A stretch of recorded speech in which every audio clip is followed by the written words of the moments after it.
Today I want to talk about being able to separate the art from the artist. And if you're one of these people that can, I'm going to tell you why you shouldn't feel bad about it. And if you're one of these people who can't, well, I'm here to tell you why you might just be a hypocrite.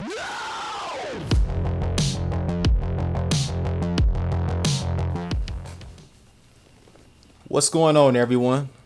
It's your boy, Cartoon Chris, your personal design daddy. Hey y'all, I'm back, man. It's been a long time. I shouldn't have left you without a dope vid. Step two. Yeah, y'all. It's been what, a week since I posted. But look, y'all, I had to get over that COVID. Y'all seen that last video I did? And I was low energy and everything, man. Like COVID was taking me down, but it didn't win. I fucked that shit up. You know what really helped with the COVID? This shit right here, the electrolytes. That motherfucker didn't have a chance. COVID didn't have a chance. Motherfucking electrolytes. I'm trying to tell you. Hey, get you some. All right. The link will be in the description below. All right. So throughout the times, we have gone years, ages, decades, centuries, with folks being able to separate the art from the artist. It just seems like in these modern day times that's becoming more and more harder for people to do. Now, why is this? You know, I think since we're in the age of information, right, and with the age of the internet around, we're exposed to a lot of information, more information than what we're probably even capable of handling. So I think we're just exposed to knowing a whole lot more about people than what we knew back then. You know, you can write that off as good, bad, or whatever, but the fact is we're just exposed to a lot more. And then secondly, we are all leaving a digital footprint, whether we like it or not. You know, with these social media sites, we could just go on there, tweet something at 16, no matter how dumb, stupid, and crazy it sounds. And then, you know, 20, 30 years later, when you're not even that person anymore, you know, somebody could just dig it up and expose you for it. So knowing a lot more about people than what we should and being able to leave a digital footprint, that allows cancel culture to just come right in and denounce your work with the angry mob of people. And it's all over who you are as a person. Has nothing to do with your work or the art that you're putting out.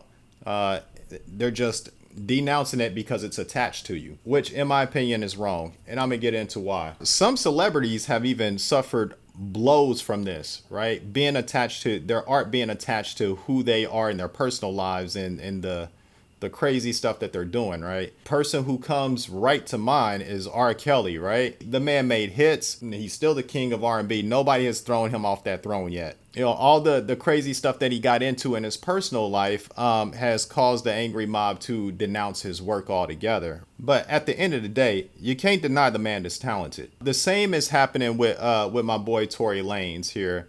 And I'm a fan of Tory Lanez, so, you know, you could call me biased for this take or not, whatever. Some of the streaming platforms was taking off his music and, you know, they tried to pretty much cancel him and his art over his dealings with Meg Thee Stallion. The crazy thing about that is that, like, he's not even convicted yet. So to just denounce the man's work and to have the angry mob of people running around trying to cancel his work and trying to just discredit him as an artist is just a little ridiculous, right? You know, and they're saying he sucks, he's not good, and all this other good stuff just because of the situation that he got himself in with Meg Thee Stallion. His music might be a subjective taste, but there is no denying that Tory Lanez is one of the most competent, versatile artists that this generation has ever seen. Look, you can't dismiss that. Same way with R. Kelly being the king of R&B. Look, the talent is the talent, you know, and nothing's going to change that. If cancel culture existed back in the days, we'd be disappointed by a lot of our artists, right? And their work wouldn't have lived on to be popular. Now, for example, your boy Picasso, he would have been wrote off as a misogynist. Van Gogh, he would have been called an alcoholic who needed therapy. Salvador Dali. The man was a known con man and a scammer, and he really fucked with Hitler. Like, really fucked with him. But we love their work, right? Y'all have seen some of this work before. You loved it, right? It was good. Now, why is it a problem when you can't separate the art from the artist? All right, this is why. Now, I'm not a fan of cancel culture because I know that's where this derives from, right? Just digging up shit on a person and just completely trying to erase everything they've ever done, right? Good or bad. Now, the reason why I'm not a fan of this type of behavior is because it makes everyone, and I do mean everyone, look like puritanical hypocrites. All right? I'm problematic. You motherfucker, you're problematic. Everyone is problematic. Everyone has problems, okay? So to attach that to the work that they're doing, it creates more problems for you as the judge. And see, as soon as you go trying to cancel somebody's work over who they were as a person, it won't be long until you look like a fucking hypocrite for supporting somebody that you like and they're problematic. You know, but that's the thing, right? We're all human and we're all complex.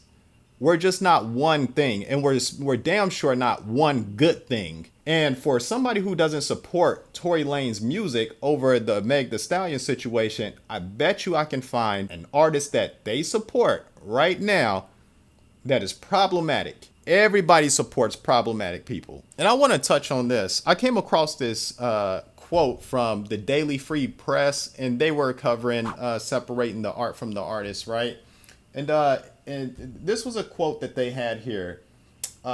They said, if you choose to consume art created by problematic people, make sure you recognize what they did.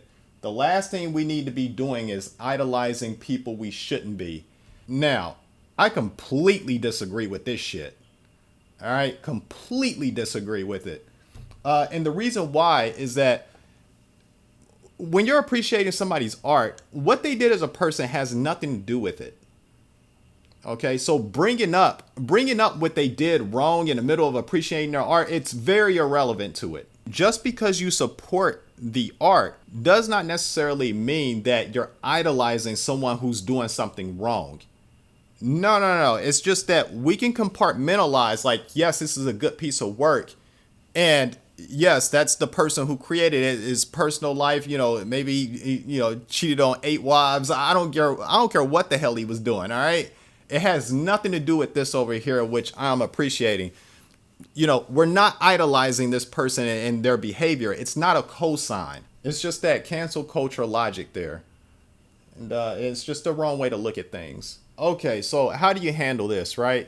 So I do believe that who you support is an individual decision, you know, regardless of what they do in their personal life or not.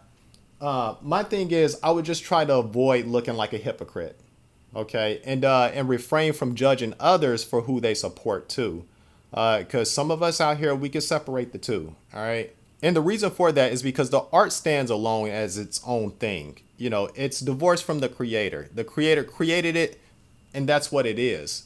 You know, it's usually not a representation of who the creator is, who he was, and what he did in his past life, and all this other good stuff, right?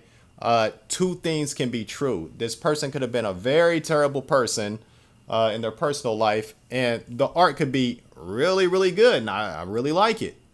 You know, again, you know, go back to your boy Salvador Dali, and you know, the guy was a Hitler-loving motherfucker, you know, who was a scammer. Yet his work is amazing, right? You have he's influenced a lot of artists to this day to create surrealism like that. So look, you have to judge the work for what it is and not the creator behind it. It stands alone. Two things can be true. We just know way too much about everyone these days. And you know, again, if the information age existed back then, man, you know, a lot of our heroes would look a lot less like Superman and look a whole lot more like Homelander. We're just all complex, and the good news is that over time, people tend to only remember the good and forget the bad. These famous artists who were problematic, their work is a representation of that. We remember what, they did, which we cherish to this day, but were they problematic people? Yeah. But yeah, that tends to fade after a while, right? We like to see the best out of people. So that's all I wanted to come on here and talk about. Like the video if you agree. If you disagree, hit the dislike. Hit that notification bell. Subscribe to the channel if you're new here. I'd like to know you guys' opinion on this. Can you separate the art from the artist? If you can, let me know in the comment section. If you can't, I really want to know why you can't. And go ahead and leave your comments down in the comment section below. I really want to hear from you. Now, if you guys want to see me dunk on Drake in this ridiculous ass album cover he did right here, click on this video, okay? All right, because I went in on this man. Other than that, thanks for watching, y'all, and I'll catch y'all in the next one.